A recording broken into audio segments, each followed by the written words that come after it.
નમસ્તે, હું છું ગાયત્રી અને આપ જોઈ રહ્યા છો હેડલાઇન્સ વિથ ગાયત્રી. ચાલો સીધા નજર નાખીએ આજના ક્વિક ન્યૂઝ પર. ભારતના ફાઇનાન્સ મિનિસ્ટરનો અમેરિકા પ્રવાસ અને ડાયસ્પોરા સાથે મુલાકાત. ભારતના કેન્દ્રીય નાણામંત્રી નિર્મલા સીતારામન પોતાના અમેરિકા પ્રવાસે આજે પહોંચી રહ્યા છે. તેઓ શિકાગો, નોર્થ કેરોલિના અને ન્યૂયોર્કમાં ભારતીય અમેરિકન ઉદ્યોગ સાહસિકો, ટેક લીડર્સ અને સમુદાયના અગ્રણી પ્રતિનિધિઓ સાથે મુલાકાત કરશે અને રોકાણ તેમજ દ્વિપક્ષીય વેપાર ઉપર ચર્ચા કરશે. યુએસ ક્રાઇમ સીનથી આવ્યા દુઃખદ સમાચાર. ટેનેસીના જેક્સનમાં લીકર સ્ટોર ઉપર આર્મ્ડ રોબરી દરમિયાન એક માસ્ક શૂટરે મૂળ ગુજરાતના 62 વર્ષના સુરેશ પટેલની ગોળી મારીને હત્યા કરી દીધી. ન્યુયોર્ક સિટીમાં ઇન્ડિયન ડિલિવરી બોયની હત્યા.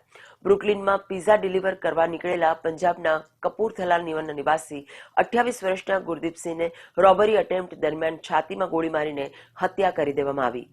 ઇઝરાયેલના અંડરવર્લ્ડથી ચકચાર મચાવતો શૂટઆઉટ. સિઝેરિયાના ગેસ સ્ટેશન પર કોકેશિયન માફિયાના નોટોરિયસ બોસ યેનિસ યશવેવને એક માસ્ક શૂટરે પોઈન્ટ બ્લેન્ક રેન્જથી ગોળીઓ મારીને ઢેર કરી દીધો. જીઓપોલિટિકલ ટેન્શન્સ વચ્ચે એક ચિલિંગ ડેવલપમેન્ટ. ઈરાનના સ્ટેટ મીડિયાએ પ્રેસિડેન્ટ ટ્રમ્પના 20 વર્ષના સન બેરન ટ્રમ્પને ટાર્ગેટ કરવાનો અને એનવાયુ ડોમ્સ પર એસેસિનેશન ફેન્ટેસાઇઝ કરતો એક ડિસ્ટર્બિંગ 3 મિનિટનો વિડીયો બ્રોડકાસ્ટ કર્યો.